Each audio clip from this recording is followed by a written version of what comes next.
So just the standard disclaimer first. Any information provided is only for educational purposes, right? I am not SEBI registered. I'm not a full-time professional in this. So someone I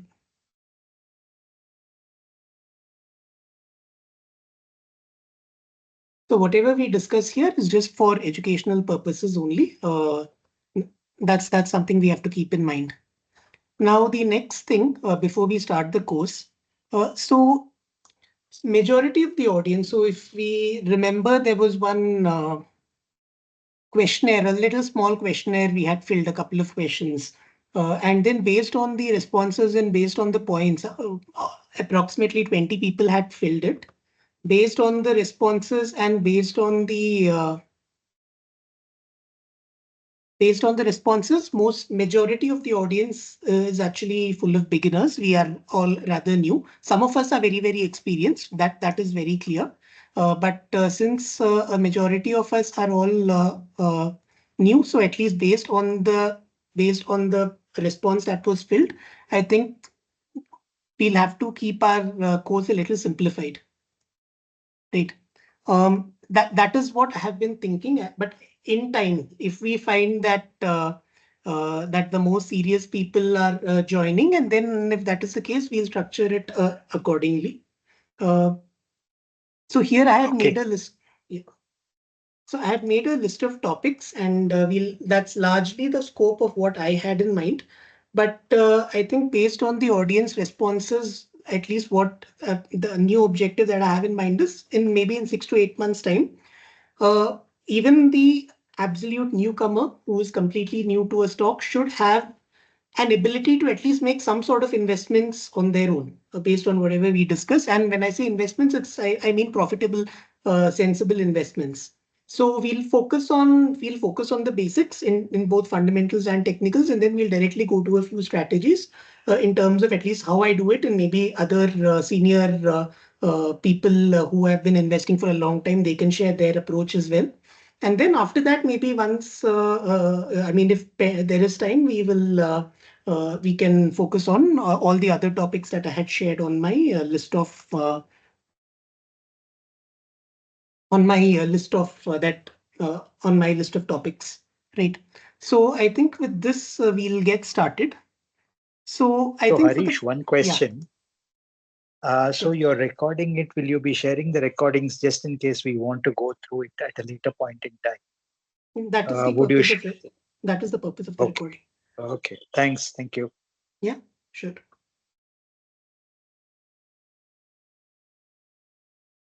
So if I may try and understand, most of us are in this call at least, there are about 12 of us right now. So most of us, are we new to the markets, or are some of us experienced? Because actually in that survey that I had sent, I don't know the names of people. I just know the responses that people had sent. So if anyone may be kind enough to let us know if we have a lot of experience in it in stocks.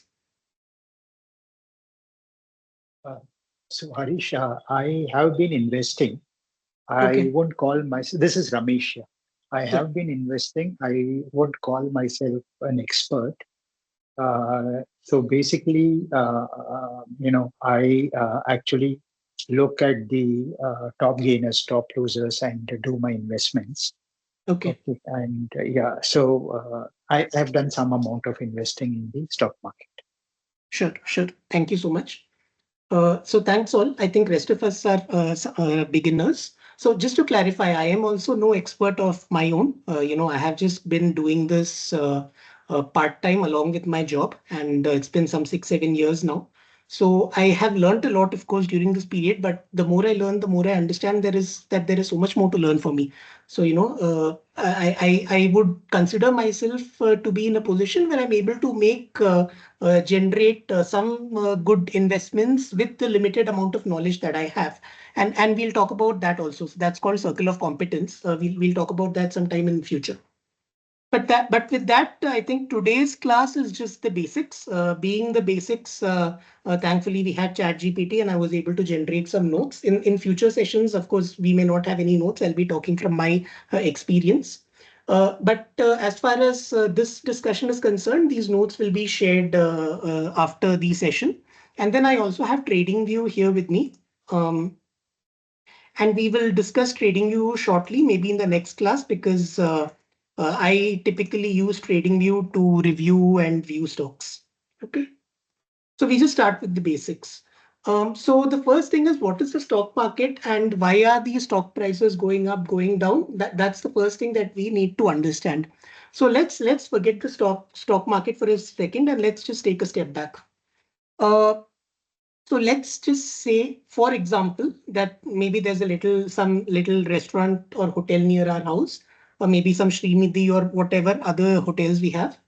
Let's say that that owner of that hotel, he wants to open a second hotel. He's found a location, very good location according to him, and he's very confident that if he opens the hotel, he will end up making a lot more money. So then the owner comes to us. So the owner can do two things, right? The owner can, option one is the owner can make a decision saying, hey, I want to take a loan. Okay. Now that loan can be any amount. It can be 5 crore, 10 crore, whatever. Let's just take an amount. So if he takes a loan, then every single year he has to repay the loan. Right. He has to repay the principal with the interest. Now, for the hotel construction, that may take several months, and then for people to start coming in, slowly it will be a trickle, and then more people will start coming in, and then more people will start coming in, and then for that hotel to really, for that new hotel to get the profits that it is able to generate, it may take a matter of a few years at least. So during that period, this owner of that hotel doesn't want to have the burden of that loan, right? Another challenge that the owner may face is, let's say there was COVID, for example, right? And if there is COVID, then the owner might the hotel, so many hotels shut down, people didn't go out, and a hotel, some of those hotels were able to survive with a lot of delivery to houses, etc., but a lot of other hotels didn't have an easy time. Uh, so from that perspective, let this owner will say, the owner of this hotel, let's just say this hotel is hotel Srinidhi near our house. So the owner of this hotel will say, hey, I don't want to take a loan. It's too risky for me. It's like a burden on my shoulders. It's too much. I mean, I don't want that stress. So let me do one thing. He comes to other people and then he says, hey, listen, I have an idea of opening a second hotel. I have hotel one in location one. Okay. Now I want to open a second hotel, a second branch of my hotel in location two. I want some capital for that. He obviously needs some money for that. So he says, will you give me some money? Right.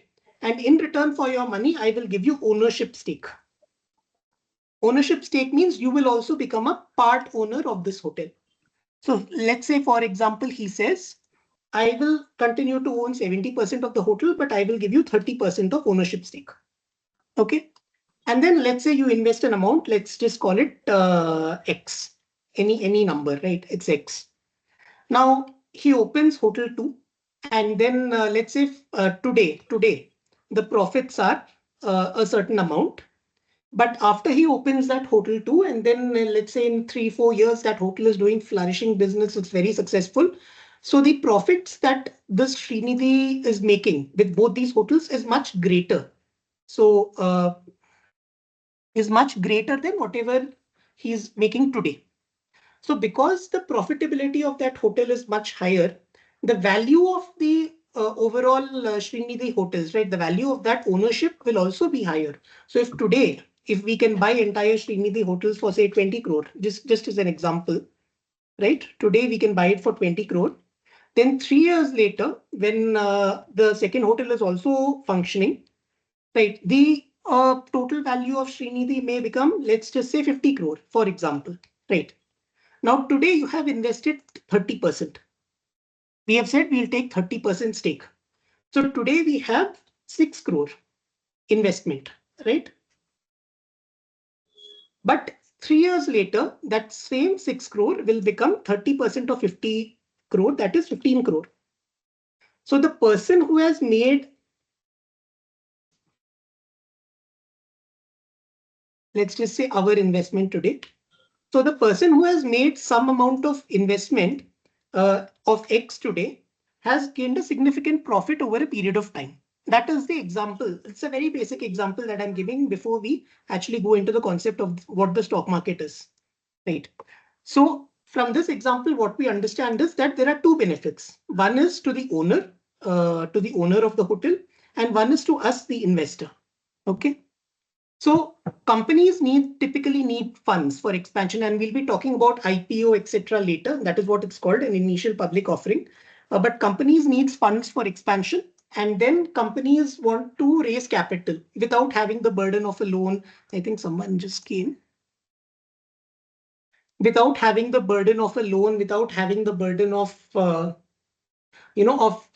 situation where they are unable to repay the loan, and then they have to face all the consequences of that. We know if we are unable to repay the loan, companies can even collapse and so on. So instead of that, they say we'll give you ownership, and then you please give us the money we need, right? And then for investors, that is the individuals who put in their money, if this business does well. So here we have taken a scenario where this hotel has done well. So if the business does well, then their initial investment uh, will significantly increase, will significantly expand, right? And so investors can earn profits through rising stock prices, and we'll talk about dividends also later. Dividends is a part of the earnings that is given to the shareholder. We'll talk about it later. Okay. So this is the very basics of what is a stock market and why it exists. This is the logic. So any questions on this, or can we move forward?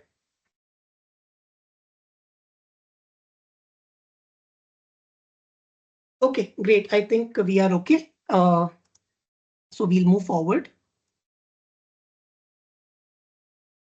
So then, who are the types of players in the stock market? That is, who are the types of investors? So the stock markets actually started in the 17th, 18th centuries and all. We already had stock markets. There were some manias. If we go to the history of manias and other things, you'll find things like tulip mania and all of that. We'll talk about all that when we come to it.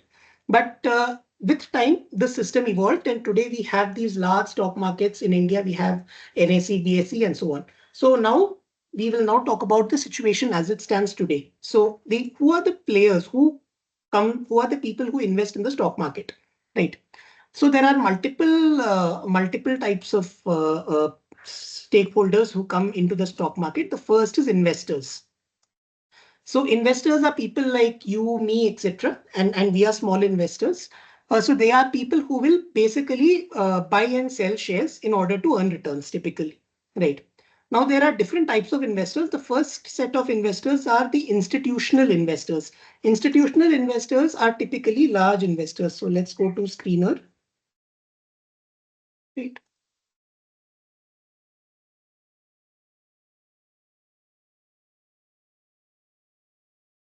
So if we want to look at institutional investors, let's take any good stock.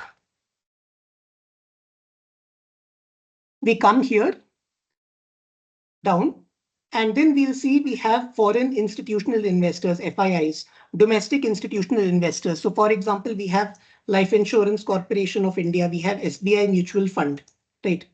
So these are institutional investors. Now, these institutional investors have a lot of money, much more money than you and I would, hundreds of crores, thousands of crores, tens of thousands of crores, and so on and so forth. And therefore, they are very large players, right? The second thing is the promoter. So the promoter, for example, so if we go to the share, you see promoters, something called a promoter here. The promoter is the owner of that company, the person who has actually started the company, or maybe his descendants. So for example, one of the famous promoters are the Ambanis, right? Reliance.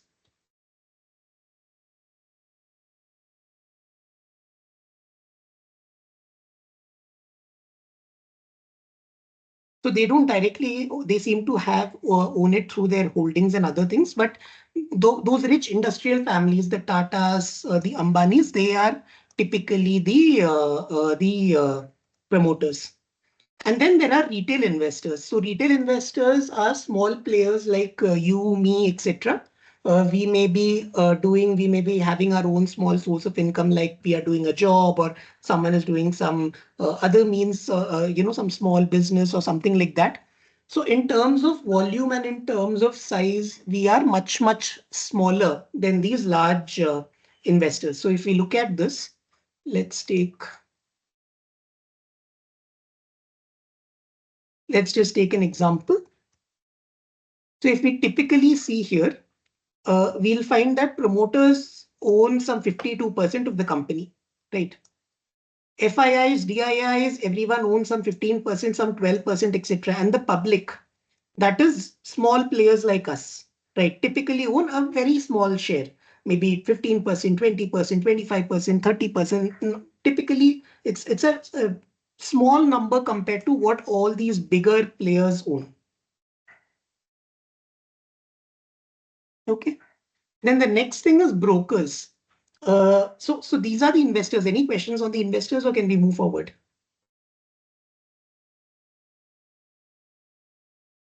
Okay. Then we'll look at brokers. So brokers are basically intermediaries. You have Zerodha, you have Upstocks, so many SBI, HDFC, ICICI. Everyone offers their brokerage. So they will basically act as intermediaries between buyers and sellers. They will facilitate stock transaction, and typically they will take a fee, and that fee will be their income, the fee or the commission, etc., for executing that trade, right? So then we have discount brokers. We have different types of brokers. We'll not go into the details of all that right now. And the third thing is the regulators. So typically, when a new stock market or these institutions came in place, there is always a lot of malpractice. There is a lot of cheating, etc., that can happen. Now, regulators are the bodies, or they are the authorities, and they are responsible for ensuring that the stock market operates in a fair and transparent manner. So in India, for example, the SEBI, the Security and Exchange Board of India, is the regulator of the stock market. Okay. So we just need to know these things. One is we have institutional investors. One is we have investors. In investors, we have institutional investors and promoters. They are typically very large, powerful players. And institutional investors typically do more of buying and selling. Promoters largely hold their stake, but they, of course, can reduce their stake, increase their stake, and we'll talk about that also in the future. Reduce their stake means they will sell the shares of the company they own. Increase their stake means they will buy the shares of the company that they own. Retail investors are small players like us. And then we have brokers, Zerodha and all of those other brokers who will facilitate the buying and selling. And then we have the regulators, which is the SEBI, the Security and Exchange Board of India. Okay. So before we go next, we'll just discuss one more thing.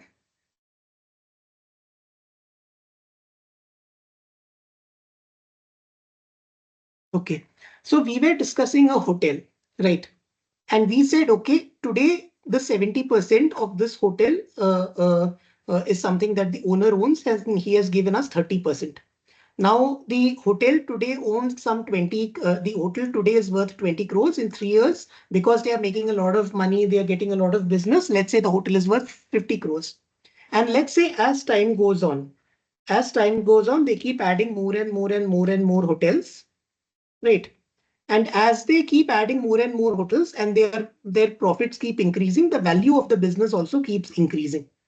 So as the value of the business keeps increasing, this stake that is owned, this 30%, which is maybe 6 crore today, as per our discussion, this may go up and up and up, and it may become hundreds of crores and so on. And if we look at companies, so let's just go to this. If we typically look at companies, so now I have just used a simple line chart.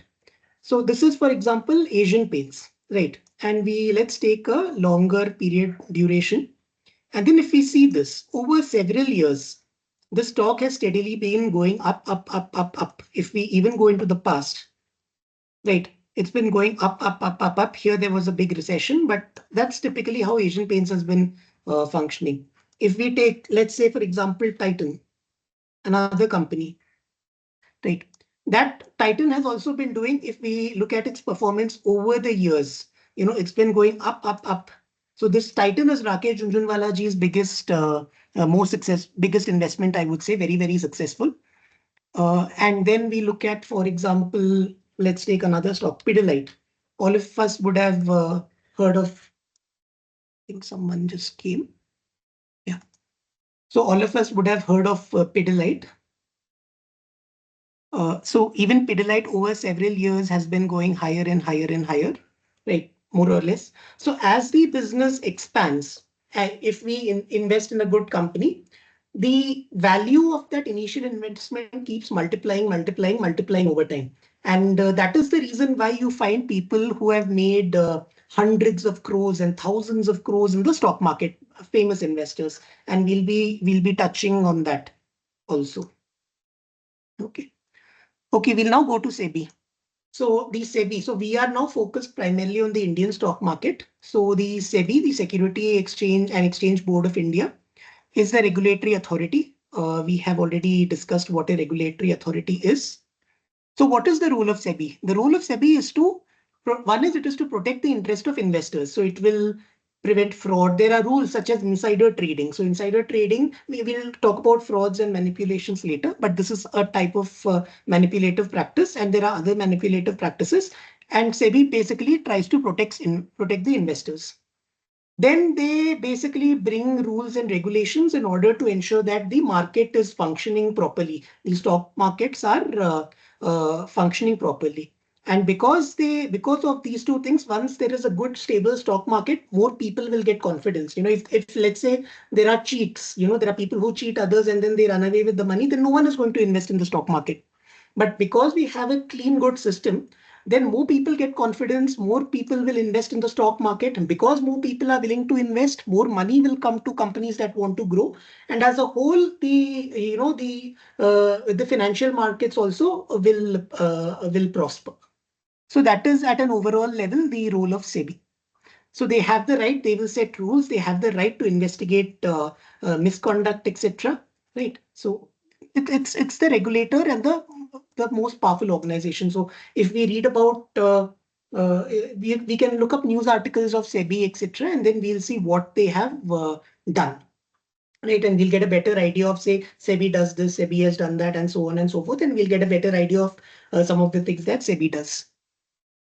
Then the next thing we talk about, all of us would have heard of these terms, BSE Sensex, BSE Nifty, etc. Right. So we'll now talk about what these basic terms mean. So stock exchange is first we'll come to stock exchange, BSE, NSE, and then we'll talk about what is Sensex, what is Nifty, etc. So a stock exchange is obviously a place where people buy and sell stock. So we may have brokers, but brokers basically trade via an exchange. Right. So in India, we would have all heard about the National Stock Exchange and the Bombay Stock Exchange. So these are the major stock exchanges. So typically our stocks, there'll be someone else at the exchange who would want to, let's say, buy a certain stock. And if we want to sell that certain stock, we will sell it from our side. And then once the price, there is a matching of price, then the transaction will get executed. So let's say I want to sell a share. Uh, I want to sell a share. Let's just take the example of Asian Paints. I want to sell a share at 3,250. Okay. There is a buyer who has put a price of 3,250, and because I want to sell at this price and the buyer wants to buy at that price, this transaction gets executed, and then the shares go to him, and the price comes to me. So that is the role of the two big exchanges in India, NSE and BSE. Then the next thing is the stock market index. So we were talking about things like Sensex and Nifty. So what are these indices? So when they say, hey, Sensex has gone down, Sensex has crashed, Nifty has crashed, and so on, what exactly does this mean? So typically a stock market index it tracks the performance of a specific group of stocks. Okay. It can consider a particular section of the stock market or it can consider the overall market. So if we look at this, let's say, do we have Nifty IT, for example? Nifty. Yeah, see, here we have a Nifty Bank Index. We have Nifty IT Index. We have Nifty Auto Index. So these are all indices. Different indices that track different things. So we'll start with the basic indices. Uh, which is the Sensex and the Nifty. That is the first one we'll talk about. So we have Sensex here. Let's just keep it. So the Sensex or the Nifty is typically, it is a representative group of companies. Sensex has, I think, about 30 companies. Nifty has about 50 companies, and it is generally taken to be, say, uh, uh, an indicator of the overall performance of the stock market. Now, it is not exactly that, because different sections, different sectors perform very differently. But at an initial level, we can say yes, these are the two major stock market indices in India. They will give us an indication of the overall performance of the stock market. But then, what are some of the other ones we have? Let's have a look at this. So Nifty. So we have sectors, different sectors, right? So let's say, for example, this is the Nifty Bank Index. So how is the Nifty, the banking sector performing? This Nifty Bank Index gives us an idea. How is the, for example, Nifty IT Index performing? Right. So this is, for example, the Nifty IT Index.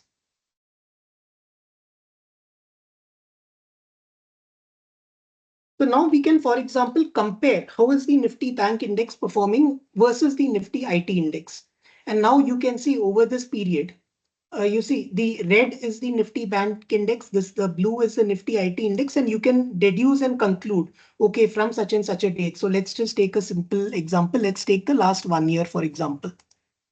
Right. So in the last 1 year, we can say that the Nifty IT Index, I think, yes, the Nifty IT Index outperformed the Nifty Bank Index. Now let's say we go to 5 years. So in 5 years, again, the Nifty IT Index seems to have outperformed the Bank Nifty Index. So similarly, there are indexes which show the performance of different sectors of the market. So now we have Nifty Auto.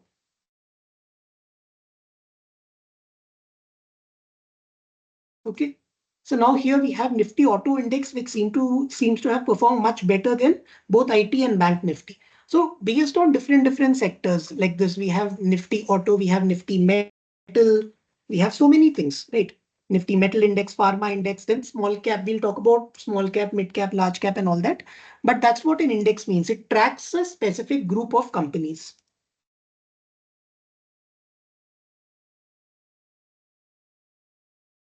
Okay. So with this, I think we have covered the basics. Now we'll talk about what are the kind of orders.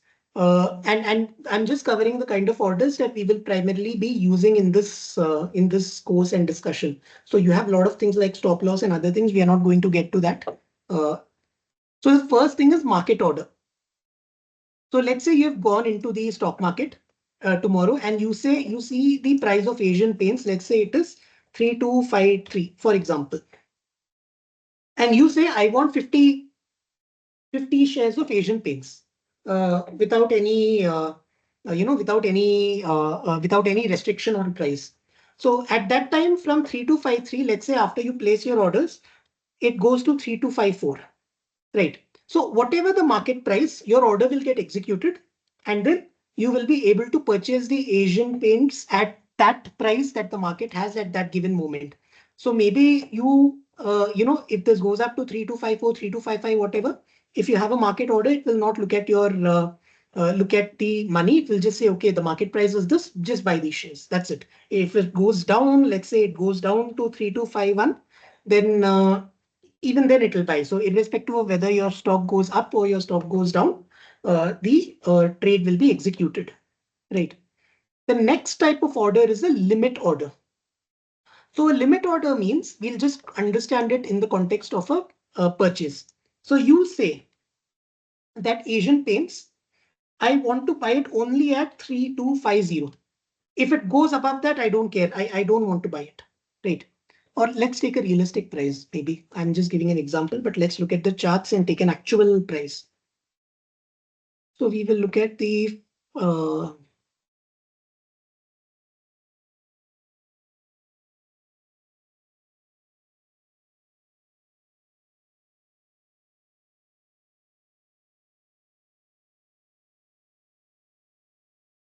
so now we are looking at the Asian Paints, and let's say we change the interval to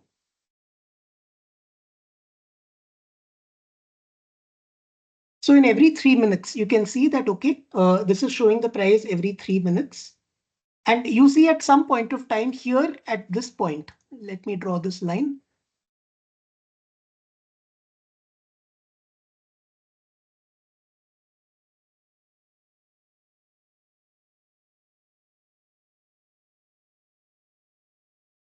So at this point, you see the price is going higher, lower, higher, lower. At somewhere here, the price goes below 3,223. So let's say you place an order saying, I want to buy it at 3,220. So as long as the price is above that, your order will not get executed. But the minute your price touches or goes below that, your order will get executed. So that is the limit order. So you will define that price. So let us say you want to sell a stock and you will define that price saying that, okay, I want to sell Asian Paints only when it is above 3,200. If it goes below that, I don't want to sell it. So you can define that limit saying this is the number at which I want to sell. Right.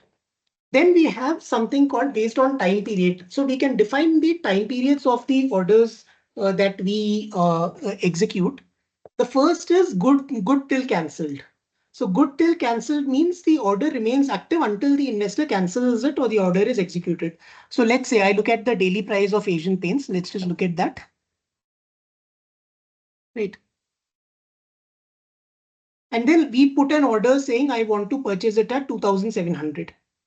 Now it will keep that order will remain there for as long as Asian Paints share is there and the order will remain there. And then at this point, we see somewhere here Asian Paints has come down. And at that time, Asian Paints, the order will get executed, right? But otherwise, that order will remain there until either the order is executed or until the investor cancels the order. So a day order is valid for the trading day. So if I place an order saying I want to buy Asian Paints at this price, it will be only valid for today. Okay, it will not be valid any other day. It will not be valid the previous day. No, it's only there for today. And then the next type of order is immediate or cancel order. So immediate or cancel order means you execute my order right away or you cancel it. So if I place an immediate or cancel order at 11:30 a.m., it will execute that order immediately if the shares are available. So it will buy those shares immediately at my price if it is available. If it is not available, then the order will basically get cancelled. Then the last thing is aftermarket orders. So let's say, we are all working professionals and we obviously don't have time to do the stock market investing during weekdays. So on Saturday or Sunday, let's say we are doing some research and then we find that there is a particular stock that we want to buy. Okay. Now, do I have to wait till tomorrow morning to place the order? No. I can place that order today saying that please, as soon as the market opens, you please purchase this particular stock at this particular price, and then that order will remain open. So typically, AMO orders typically are we can define. Okay, is it valid for the day, or we can typically define that, or is it valid for say good to cancel or so on. Okay. So these are the types of orders. There are many other things. We'll have orders with a particular gain and a particular stop loss. So, an investor will be able to place an order saying you buy Asian Paints at 2,800. If it goes to 2,795, you sell it. If it goes to 3,008, 850, you sell it. So they will define this is the profit, this is the loss, and then they will do all that, especially in short-term trading. But we are not going to go into all that. We are going to keep things simple because at least I'm a working professional and most of us are. So we can't, the only time we give is typically in the weekends and maybe on some weekdays if we get some time. So this is all we are going to stick to. Right. So any questions or doubts until so far?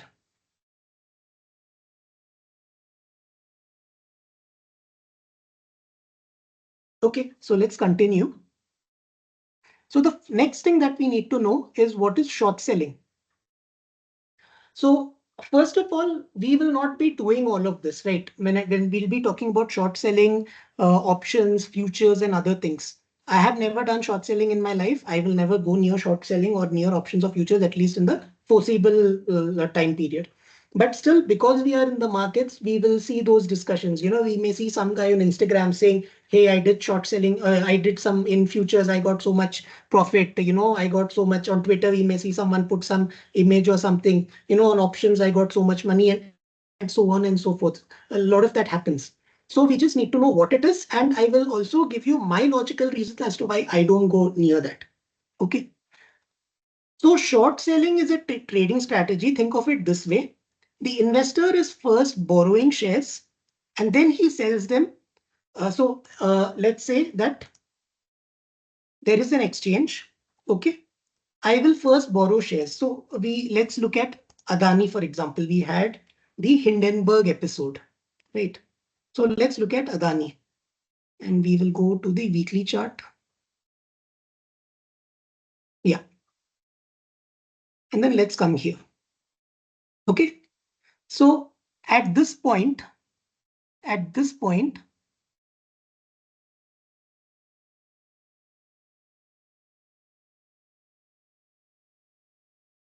somewhere here, at this point, a firm called Hindenburg, or we'll leave Hindenburg. A person believes that, hey, this stock is going to go down. Okay. So what does the person do? The person will, as we have mentioned here, the person will first borrow the shares. He will borrow the shares and then he will sell it here. Right. He sells it at 3,860, for example. And then the shares go down, down, down, down, and somewhere here at 1,600, the investor will buy it, right? So typically what do? We will first buy the share and then we sell the share. That is the normal approach. We will buy the share and then we will sell the share. But in a short selling, the person who is doing that short selling will first sell the share at this price. He will borrow those shares and sell the share at this price, right? And then once the share comes down, then they will buy it at whatever levels that where they have made a good profit. Okay. So at this level, somewhere they may buy it. Now the question is, what are the danger? What is the level of loss and the level of gain that a person can make, right? So when we look at these sort of short selling trades, the profit a person can make is limited, right? If let us say I sell a share at 3,500 rupees, just as an example. Now I can buy the share until it goes to zero, correct? I cannot buy the share at a negative price, maybe at 1 rupee, 2 rupee. That's the max the price will go to. So the profit is basically limited. But let's say this person buys this share at this price, but the share has gone up to some 10,000 rupees, right? Then the person has to buy this share. He sells the share at 3,500. And then after he sells the share at 3,500, instead of the share going down as he expected, the share actually goes up and the share can go to 10,000, 20,000, 50,000, 1 lakh, 10 lakh, whatever. And then when this person has to buy it at this very high price, then the person has made a huge loss. So the loss is unlimited. Okay. So in short selling, typically profit is limited, loss is unlimited. Now let's look at the Indian markets. Right, let's look at Sensex. Okay. And then let's take a 1 month view. So you see in the long term perspective, the Sensex typically keeps going up, up, up, up, up. The stock market typically keeps going up, up, up, up, up. So the chances of making big losses are very high in short selling, at least in the context of the Indian market. While the profit is always limited. So that is something we always need to keep in mind when we talk about short selling. Okay. So in India, we have some intraday short selling and then we have short selling through futures options. We'll discuss what is futures options right now. But I have never done short selling and I honestly recommend that if someone is not a very good, thorough investor, you should not even go near this. If we ever log into our Demat account, we will get messages from SEBI. We'll get those messages from the in the demat account saying that 9 out of 10 traders have made a loss in futures options. This that we'll discuss all that later. But typically, the people who get into this vast amounts of traders who get into these sort of these sort of trades, most of them make a loss. And our job is not to make a loss. Our job is to make a sensible profit, and we'll discuss that. Then the next thing we are going to talk about. Just to add that people who get into these options and thing, they do a lot of hedging. It's only when you do hedging can you limit your losses in options. So Yeah. basically, it's good not to get into this at all because the chances, like you said, 9 out of 10, 90% of the people make losses here. Yeah, agreed. Thank you.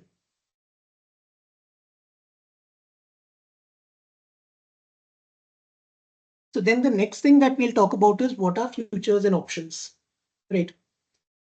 So futures is an agreement to buy or sell an asset at a predetermined price on a specific date in the future. Let's forget this thing and let's just understand it through an example. Okay. So let's say a company, let's take some company, Procter and Gamble. Okay, we all use PNG products or HUL products. Let's take any one of these companies. They are making some product. Let's say they are making some tomato ketchup, right? Now for tomato ketchup, they need to buy tomatoes, tomato paste or whatever is that raw material. Now this basically depends on the price of tomatoes. So let's just say they buy tomatoes for the sake of our discussion. So for now, tomorrow, we don't know the price of tomato. The tomato price may go up, it may go down, it may go in any way, right? Sometimes we've seen prices of onions, etc., vegetables, etc., go up and go down. The company says, hey, we don't want to make a loss. We don't want to make a loss in this. So let's just, again, all the prices are for discussion purpose. Let's say that tomato price today is, let's say that tomato price today is 50 rupee per kg. Okay. Right. So HUL will say, okay, it's 50 rupee per kg today. It will have an agreement saying that 6 months from now, you will still be giving me tomatoes for 50 rupees a kg. They will say for this entire, say, financial year, for example, again, I'm just giving these examples to explain the principle and understand the logic. That's it. So they may say 6 months from now or for such a time period, I will buy these tomatoes at 50 rupee per kg and I will buy, for example, 10,000 kg. Okay. 10,000 kg. Now, there are two things that can happen in future. Price in 6 months. Now, the first thing that can happen is that the price of tomatoes, there is some, rainfall is very bad. There is some drought, everything. And therefore, the price of tomatoes goes up. It goes to 80 rupee per kg. Right. But HUL has already made an agreement with the supplier saying, no, you will give it to me at 50 rupee per kg. So for every kg, HUL is getting it at a price that is 30 rupees less than the market price. Right. And when you look at the total purchase weight, then since they are buying 10,000 kgs, 30 into 10,000, so they are making 3 lakh, right? 3 lakh rupee sort of a profit. Like otherwise they would have lost that much amount. But now let us say that, rains are very good. Second scenario, rains are very good. Everything is great. So the price actually goes to 30 rupee per kg, right? So in that case, HUL is still forced to pay 50 rupee per kg because they have that agreement saying 6 months from now, we will purchase it at 50 rupee per kg. But if they actually go to the market, they will actually be able to buy it for 30 rupee per kg. But since they have an agreement saying we will purchase at this price, they have to purchase at this price, right? So this is a basic example of a future. So now let's look at this definition. It's an agreement. a future contract is an agreement to buy or sell an asset at a predetermined price on a specific date in the future. Okay. So on it is an agreement to buy or sell an asset. The asset here is tomatoes. Okay. 10,000 kgs of tomatoes at a specific price. This price is agreed that this is the price. 50 kg is the agreed price on a specific date in future in 6 months time. Okay. So this is the basic of futures. Uh, Now options is a slightly different thing. Options gives the buyer the right but not the obligation to buy at a predetermined price, right? So let's just take the same example and understand it from the perspective of what is an option. So HUL says, hey, I want an agreement with you saying, if I want to purchase this tomatoes, 6 months from now at 50 rupee per kg, I will purchase it 6 months from now at 50 rupee per kg.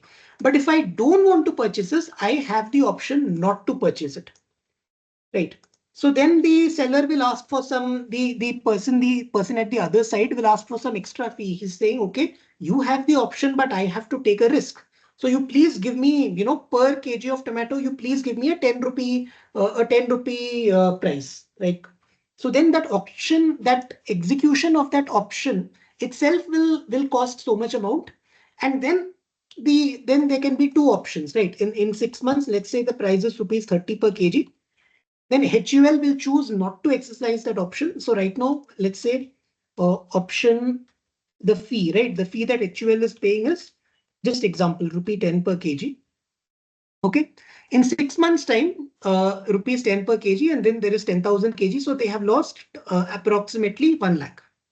So in 6 months time, this price goes to 30 per kg. This amount is anyway lost, but they are still buying it at 30 per kg, right? Because now they have the option to do that. Now, let's say 6 months later, the price goes to 70 per kg. Now, HUL has the option to exercise. HUL will exercise this particular option. They will say, we have the option to buy it. You please provide this tomato to me for 50 rupee per kg. So they have actually bought it for 50 rupee per kg. The fee is rupee 10 per kg. So total that they are paying is rupees 60 per kg. Okay. But market price is 70 rupee per kg. So they are making a slight amount of, they are making some profit. They are saving some money. So this is basically the concept behind options and the futures. Now, in the case of this example that we saw, HUL as a company wants to stabilize its profit margin. So each company, if you look at every company in the market, they will have a steady profit margin. Right, different, they will have a profit margin at a specific range. So if you look at this, the HUL, this is Hindustan Unilever Limited, they have an operating profit margin, which is at a certain percentage. And they will say, hey, we want to protect our profit margin. If this raw material price goes extremely high, right? And then I have to buy that raw material, then I will not be able to make a profit out of it. So then they'll say, okay, let's do a contract like this. And then later on, we will purchase it as per our contract. We are ensuring that our profit margin is safe and stable. Right. That is what a typical company does. Now, in the stock market, a lot of traders, they get into options and futures, and that is largely, uh, it is largely speculative, right? As far as futures and options are concerned in India, here we saw the example of 6 months.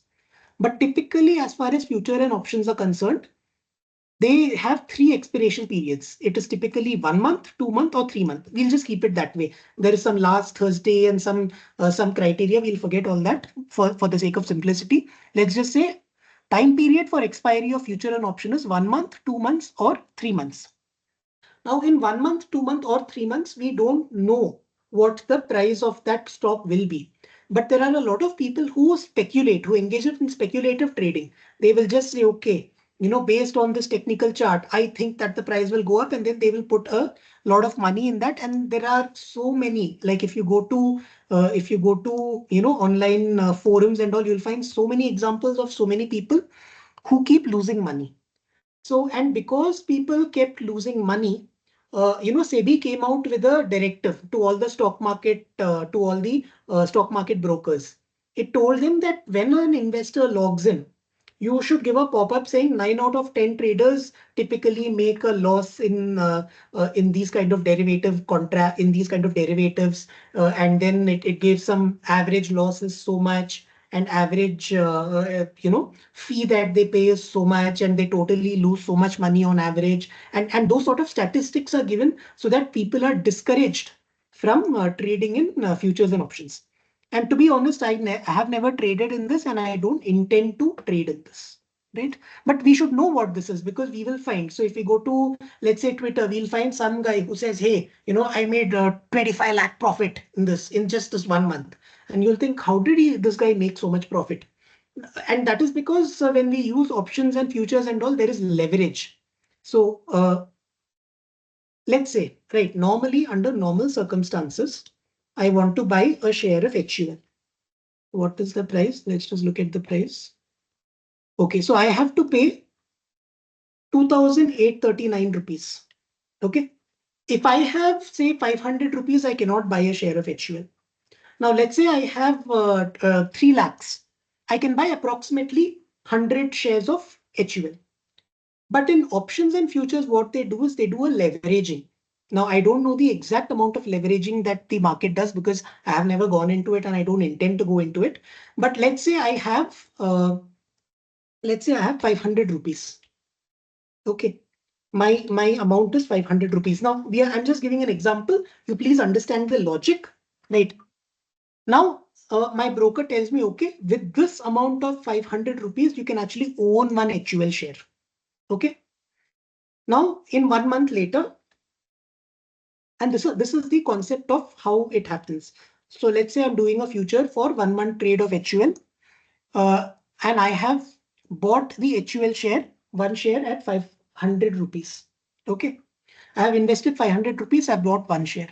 Now, 1 month later, the price of HUL goes to say 200 rupee more, equal to this plus 200. Right. Now I decide to sell it. So then how much will I get? I will get 700 rupee. So now because I have, bought HUL on leverage, right?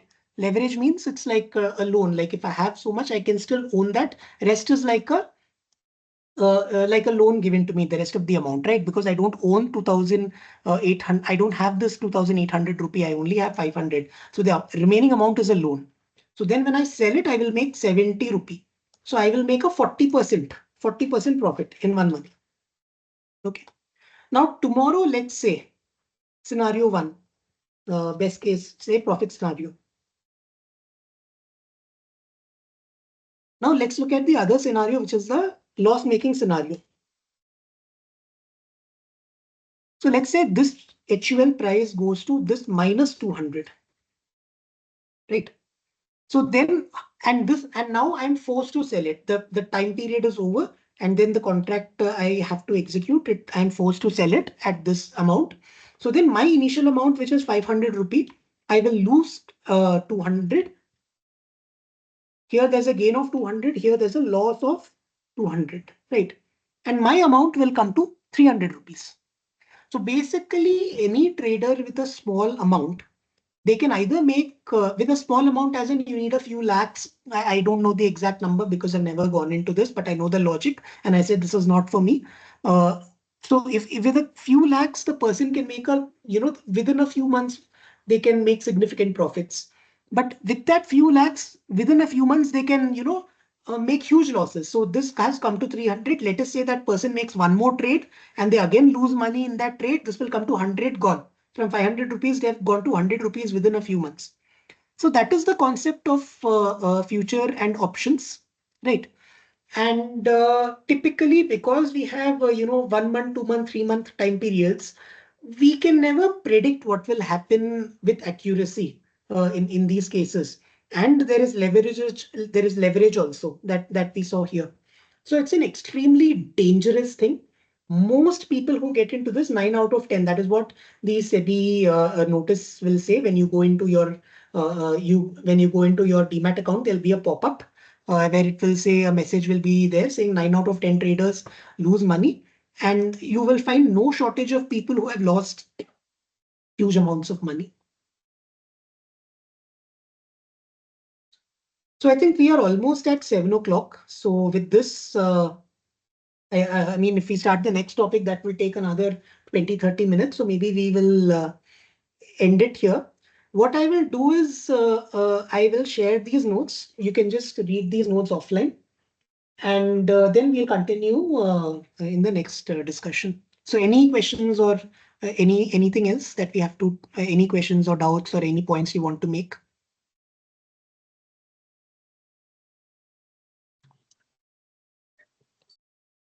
Arish, I have one question. Yeah. So who introduced these options like future and options, and like, is it SEBI introduce like, or is broker introduce this? No, no. So if you look at the history of future option and all, it's there for a long time. See, the stock market. So if you ask me the exact history, I don't know that of futures and options. That's the honest answer. But I know that Okay. these concepts have existed for a very long time. For Hmm. right. Now SEBI has not introduced it. All these financial instruments were introduced at some point of time by the need that people typically have. Okay. Okay. Okay. So Yeah. you Yeah. will find futures options in any global market you find. So right now I'm talking about India, so I'm talking about SEBI. But you can look at the American USA. You look at any European country. You'll have something called European options. You'll have something called American options. There'll be different rules for those. We've not gotten into all that. But yeah, Okay. it is not something that SEBI has introduced. Introduce it. Okay. Okay. So end of the day, it's a buyer and seller agreement contract, right? So who will come in? Who will actually introduce that one of the option, which can actually one of the trading option is my question. So just as you can trade stocks on an exchange like an NSE or a BSE, right? In the same way, Mm-hmm. you can trade futures, options, etc. Okay. Yeah. Yeah. Okay, Okay. Harish. Thanks. Okay, thanks all. I'll share these notes and we'll continue. We'll talk about bull markets, manias, and all in the next session. Thanks a lot for your time. Have a nice day. Bye. Thanks, everyone. Thanks, Harish. Thanks, Harish. Thank you.